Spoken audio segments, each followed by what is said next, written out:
बिस्मिल्लाहिर्रहमानिर्रहीम। अस्सलाम वालेकुम। मैं जलील खान कुलाची, आप मेरे यूट्यूब चैनल देख रहे हैं। हुजूर वाला पाकिस्तान के सियासी मंजरनामे में कुछ इंतहाई अहम तरीन चीज़ जो कि आप तक पहुंचानी है। इस वक्त पाकिस्तान तहरीक इंसाफ की जो लीडरशिप बाहर है, उनके अंदर एक इख्तलाफ पाया जा रहा है, जिसकी वजह से जो मुखालिफिन है उनको फायदा हो रहा है और वो खामोश बैठे हैं, सुन रहे हैं कि इनके आपस में इख्तलाफ जो है वो थोड़ा सा आगे बढ़े, बल्कि उनको थोड़ी सी तकबीयत भी वो दे रहे हैं। असल इख्तलाफात हैं क्या, मैं आपके सामने रखता हूँ। मैंने कल की वीडियो में आपको ये बताया था कि शेर अफजल मरवत साहब ने शाहजेब खानजादा के प्रोग्राम में जाकर ये कहा कि हमसे दो बड़ी गलतियां की गई हैं और हमारे अंदर के लोग हैं उनकी ईमा के ऊपर ये गलतियां हुई हैं। अब उन्होंने किसके कहने पर ये गलतियां करवाई हैं? वो गलतियां ये थी, एक हमने सुन्नी इत्तेहाद कौंसिल को क्यों ज्वाइन किया, इससे पहले हमने वहदतुल मुस्लिमीन को ज्वाइन करना था, उसको हमने ज्वाइन नहीं किया। उससे पहले हम शिरानी ग्रुप को हम ज्वाइन करने वाले थे, बल्कि ज्वाइन कर चुके थे, वहां से हमें तोड़वाया गया। ये इल्जाम लगाया था शेर अफजल मरवत ने। तो उसके बाद फिर साहिबजादा हामिद रजा साहब वो सामने आए, फिर बैरिस्टर अली जफर सामने आए, उन्होंने अपने तरीके से वजाहतें देना शुरू कर दी।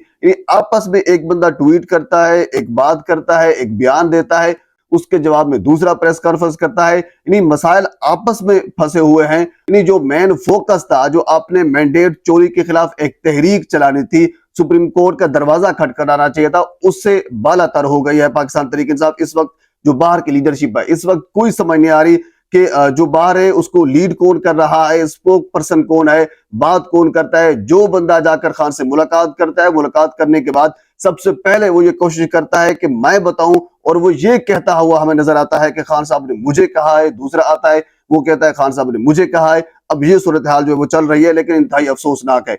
बहरहाल दूसरी आम खबर ये है, इन्हीं खबर के तनाजुर में अगर बात की जाए तो 23 मार्च के जलसे की थी। अब से पहले यह कहा गया था कि 23 मार्च को जलसा खैबर पख्तूनख्वा के अंदर होगा, लेकिन उस वक्त भी जो एक्सपर्ट्स हैं वो ये कहते हैं कि खैबर पख्तूनख्वा का जो जलसा है वो उतना प्रेशर नहीं डाल सकेगा जितना जलसा इस्लामाबाद के अंदर किया जाए या फिर लाहौर के अंदर किया जाए। तो इसके ऊपर भी शेर अफजल मरवत साहब ने आज ये कहा है कि ईद के बाद वो लाहौर का रुख करेंगे। अच्छी बात है, उनको करना चाहिए था, लेकिन साथ उन्होंने ये भी कहा है कि खान साहब ने मेरी जिम्मेदारी लगाई है, 23 मार्च को इस्लामाबाद के अंदर जलसा होगा, मैं उसको लीड करूंगा। तो जलसा अगर आपने करना है तो फिर एक करें, या फिर खैबर पख्तूनख्वा वाला मनसूख कर दे, इस्लामाबाद के अंदर जलसा करें, ताकि सारी आवाम इकट्ठी हो और एक इंप्रेशन जो है वो आपका अच्छा जाए, इंटरनेशनल मीडिया में जाए और नेशनल मीडिया पर भी जाए। प्रॉपरली जो आप मैसेज कन्वे करना चाहते हैं वो कन्वे हो जाए। बहरहाल ये इख्तलाफात मौजूद हैं, लेकिन इंतहाई अफसोसनाक सूरत हाल है। अब हम थोड़ा सा आगे चलते हैं। अगली खबर यह है कि इस वक्त IMF का डेलीगेशन पाकिस्तान के अंदर आया हुआ है और उन्होंने सबसे पहला जो मुतालबा किया है वो निजकारी का है। निजकारी जो है वो PIA की कहा जा रहा है, यानी PIA को बेच दें। और इसके अलावा कुछ और भी तहफ़्फ़ुज़ात हैं उनको, खुसूसन जो पहले दिन वज़ीर ख़ज़ाना साहब ने कुछ गुफ्तगू की थी, उस गुफ्तगू के ऊपर भी उनको तहफ़्फ़ुज़ात हैं। और इसके अलावा फिर NFC का जो अवार्ड है उसके ऊपर भी कुछ तहफ़्फ़ुज़ात हैं, लेकिन अभी तक वो IMF का जो डेलीगेशन है वो पाकिस्तान में मौजूद है। और इसके साथ जब भी कल अता तारड़ ने ये प्रेस कॉन्फ्रेंस की है कि डेलीगेशन पाकिस्तान के अंदर आया हुआ है और पाकिस्तान तहरीक इंसाफ मुल्क दुश्मन तहरीक बन चुकी है, ये उनके अल्फाज थे। लेकिन बिल्कुल ये बेबुनियाद और गलत है। मैंने कल आपको ये रिपोर्ट किया था, शहबाज गिल और बाकी जो ओवरसीज हैं, जो पाकिस्तान तहरीक इंसाफ से मोहब्बत करते हैं, जो पाकिस्तान से मोहब्बत करते हैं, उन्हें कल इस वजह से एहतजाज किया था।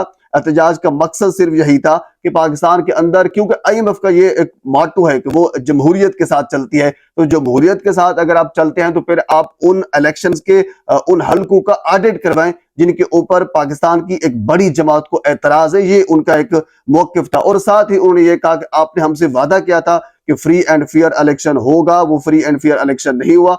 वो उस हवाले से एहतजाज हो रहा था, उसमें कोई ऐसी बात नहीं हुई कि आप पाकिस्तान को कर्ज न दे। पर इस किस्म के प्रोपोगंडे जो नून लीग वाले हैं वो मेरे ख्याल में करते रहते हैं। अच्छा, इसके साथ मुझे एक चीज बड़ी अहम याद आई है। रात एयरवे के ऊपर द रिपोर्टर प्रोग्राम में मिफ्ता इस्माइल साहब मौजूद थे। उन्होंने एक इल्जाम लगाया है वाज़े तौर पर इसहाक डार के ऊपर और गरीदा फरूकी के ऊपर कि इसहाक डार मेरे खिलाफ कैंपेन चला रहे थे और वो गरीदा फरूकी से ट्वीट करवाते थे, गलत ट्वीट करवाते थे, मेरे खिलाफ ट्वीट करवाते थे। और इसके अलावा बाकी कुछ और लोग भी हैं, यानी बाकी का जर्नल्स का नाम लिया है और एक स्पेसिफिक नाम गरीदा फरूकी साहिबा का भी आया है। और गरीदा फरूकी साहिबा अनफॉर्चुनेटली, बदकिस्मती से, हमारे शोबे से, हमारे کی فیلڈ سے وابستہ ہیں، لیکن وہ اس قسم کے پروگرامز کرتی رہتی ہے۔ اس سے پہلے آپ کو یاد ہوگا خواجہ عمران نذیر کے ساتھ ان کی ایک ویڈیو وائرل ہوتی جس میں وہ کہتی ہوئی نظر آ رہی تھی کہ آپ مجھے ان حلقوں میں بھیجیں جہاں پہ نون لیگ کی مقبولیت زیادہ ہے۔ تو یہ اس قسم کے جرنلسٹ جو ہمارے اندر موجود ہیں، سیاستدان بھی اس قسم کے موجود ہیں۔ بہرحال ہم کیا کرتے ہیں، ایسا ہوتا رہتا ہے۔ اب ہم آگے چلتے ہیں۔ اگلی خبر قاضی فائز عیسیٰ صاحب کے متعلق ہے کہ ان کی مدت ملازمت میں توسیع کے حوالے سے اس وقت نون لیگ اور پاکستان پیپلز پارٹی یہ چاہتی ہے کہ قاضی صاحب کی مدت ملازمت میں توسیع کی جائے۔ اچھا، یہ رپورٹر ہیں، انہوں نے سوال کیا ہے حامد خان صاحب کے، تو اس کے جواب میں حامد خان صاحب نے یہ جواب دیا ہے کہ اگر ایسا وہ سوچ رہے ہیں تو پھر وکلاء تحریک کے لیے تیار ہو جائیں، ہم ان کو ایسا ہرگز نہیں کرنے دیں گے۔ اور میں بھی یہی سمجھتا ہوں کہ آپ ایکسٹینشن کے معاملے میں، توسیع کے معاملے میں، چاہے وہ کسی شعبے میں بھی ہو، کسی جگہ پر بھی ہو، نہیں ہونی چاہیے۔ اس کی وجہ یہ ہے کہ جو نیچے والے لوگ ہیں ان کا حق مارا جاتا ہے اور یہ ناانصافی ہوتی ہے۔ اگر ایک قاضی صاحب، جو جج صاحب ہیں، جو چیف جسٹس صاحب ہیں، اگر وہ دوسروں کا حق مار کر بیٹھتے ہیں تو پھر باقی لوگوں کی کیا توقعات ان سے وابستہ رہ جائے گی کہ کیا یہ ہمیں انصاف دے پائے گا یا پھر نہیں دے پائے گا۔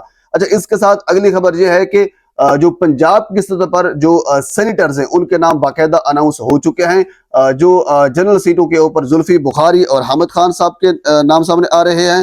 کورنگ کینڈیڈیٹ میں اس میں عمر چیمہ صاحب کا نام سامنے آ رہا ہے، اور اس کے ساتھ پھر اگر ٹیکنوکریٹ سیٹ کے اوپر بات کی جائے تو یاسمین راشد، اور ان کے ساتھ کورنگ کینڈیڈیٹ کے اوپر صنم جاوید صاحبہ کا نام بھی آ رہا ہے، جو کہ بہت اچھی بات ہے۔ عمر چیمہ، صنم جاوید، یاسمین راشد، یہ وہ لوگ ہیں جنہوں نے خان کے ساتھ وفاداری نبھائی ہے، بالکل ان کو ایوارڈ دینا چاہیے۔ بہرحال پاکستان کے سیاسی معاملات میں اور بہت سی چیزیں ہیں، اگلی ویڈیو میں آپ کے ساتھ میں ضرور شیئر کروں گا۔ ایک مرتبہ آپ سے گزارش ہے میرے چینل کو سبسکرائب کر دیں تاکہ آنے والی ہر انفارمیٹیو ویڈیو آپ تک پہنچ سکے۔ اللہ حافظ۔